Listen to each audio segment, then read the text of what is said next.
On the types of welding. And by the way, if you'll take a look at that picture right there, that's actually me at work. And what that is it's a concrete piece that's shaped like this. It's called a double T. It forms the floor and the ceiling depending on where you are in the parking garage. And something was broken, so you got a plate up here and you got a plate up here, and they ran bolts through it. And my job was to take, and actually the bolts were welded to one plate, run through the other side, put on nuts. And what I'm doing there is I'm actually welding the nuts so they won't come off ever again. That's all I'm doing. All right, we're going to try to put a bunch of those pictures on the Pinterest setup that we're going to do. Stick welding, shielded metal arc welding. SMAW. All right, that's this stuff. All right, that's just a metal electrode with flux around it. We're going to put it in here. We're going to strike an arc and we're going to weld it with it. Okay? On the next page, gas tungsten arc welding. That requires, that's a different thing.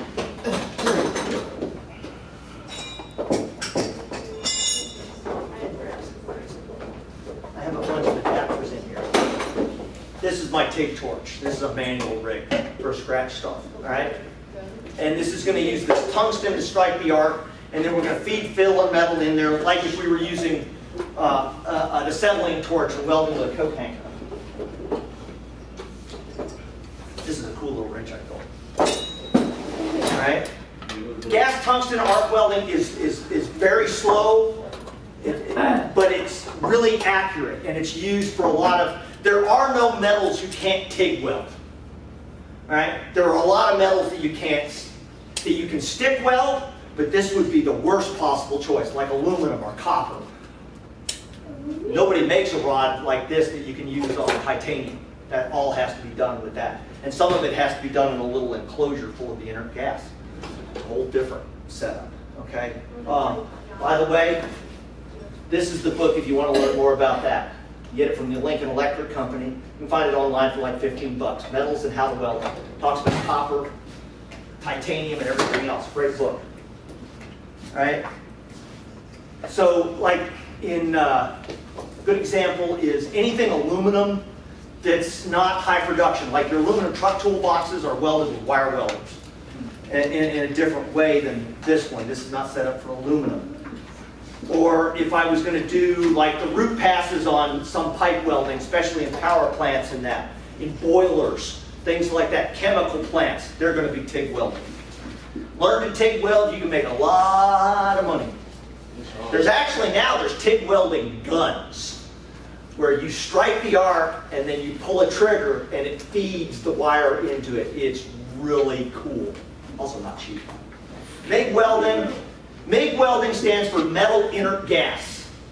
A lot of people call this MIG welding. We're not using inert gas. All right? What people call what I do, MIG welding. But I don't use an inert gas. I use an inert gas mixed with carbon dioxide.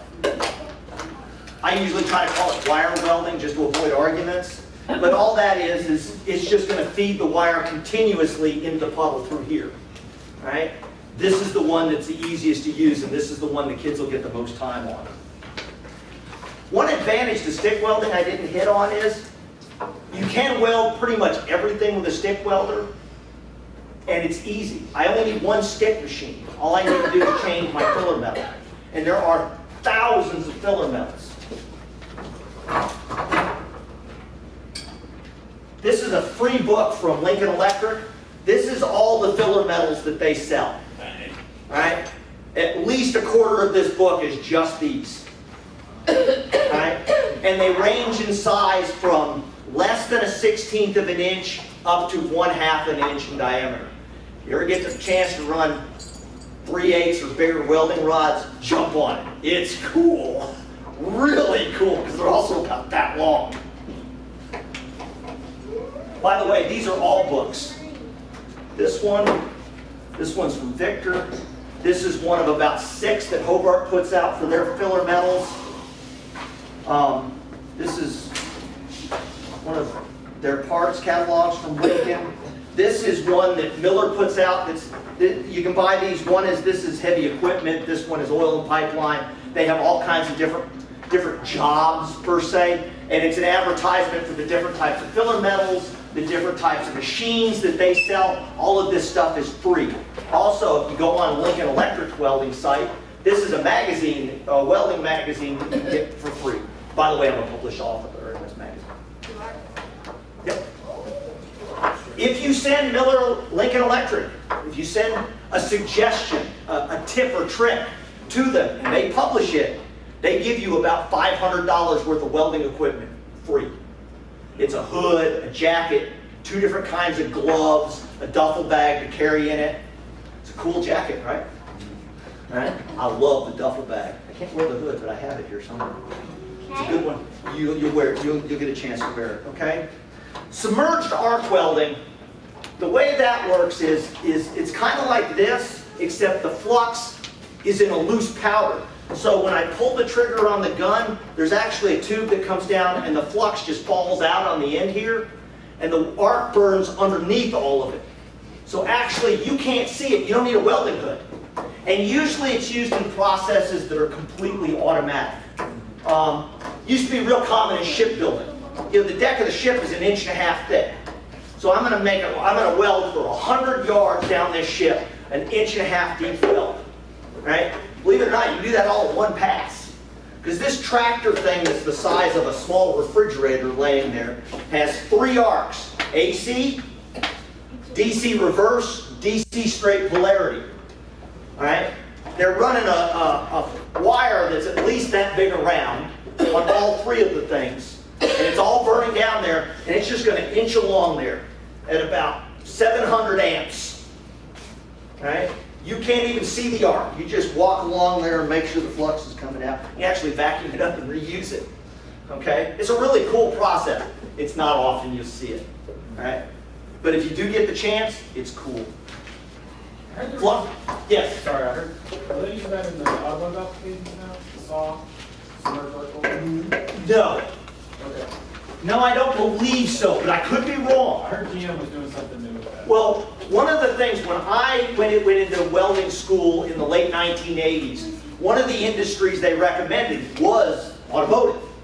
And even on my channel, I have a couple of bookmarked old welding videos. It's a playlist. And one of them in there is in the old, I think it's the Studebaker factory, but it may be Kaiser, where the guys are with acetylene torches welding the body panels on the top of the door as the car moves down the assembly line, all right?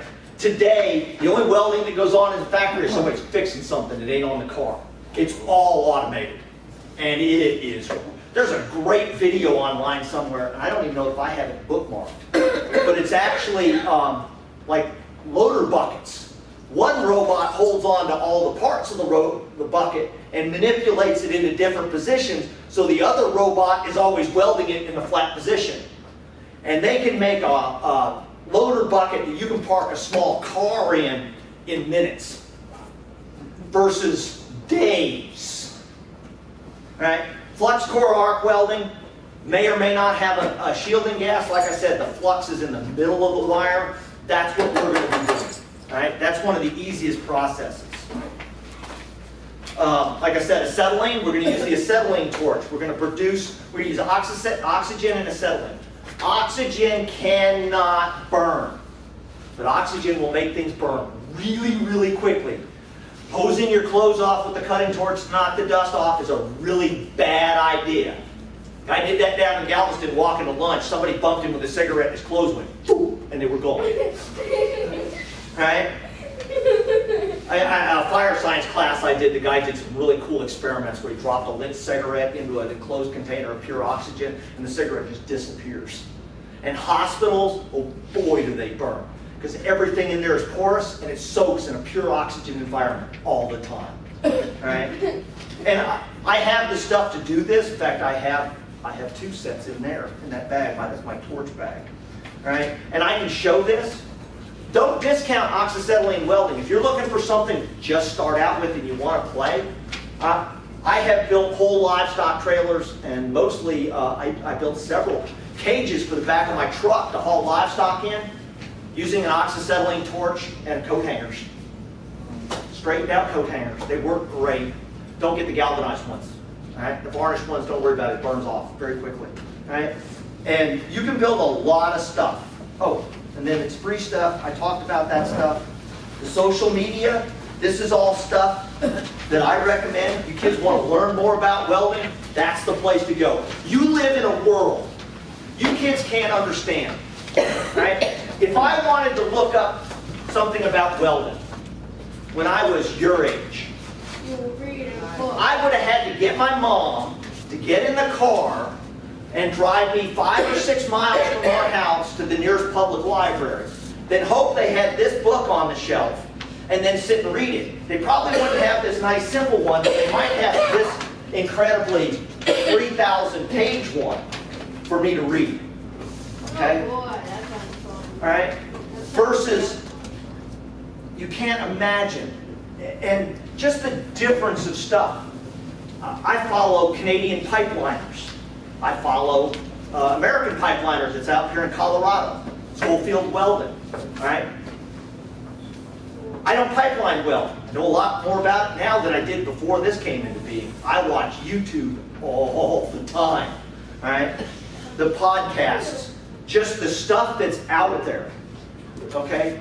Go out there and take advantage of it. There is so much that you can learn out there. Has anybody watched a video that I sent out recently? No. Yeah, I figured. I didn't even know you existed. Well, you do